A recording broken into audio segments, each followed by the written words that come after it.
Habari ndugu mtazamaji na mfuatiliaji wa Shtikali TV. Jina langu ni Ayubu Michael. Niko hapa kuletea habari kubwa ambayo imejiri mezani mwetu hivi leo.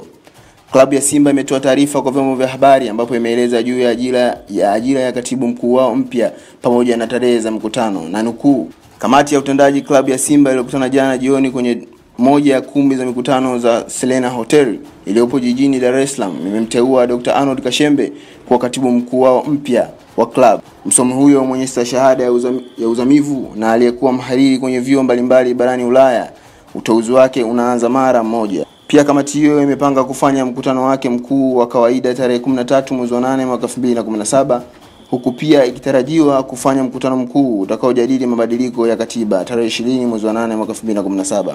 Mikutano hiyo imeitishwa kwa kuzingatia takwa la kikatiba la klabu linalotaka notisi ya kuitisha mikutano hiyo ifanywe sio chini ya siku 30 kabla ya mikutano yenyewe.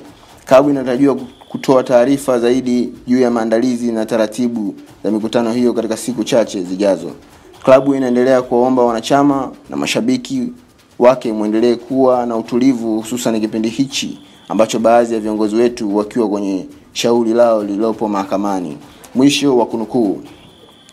Endelea pia kutufuatilia ili upate habari mbalimbali za michezo kupitia tovuti yetu ya www.shtikali.co.tz. Na asanteni.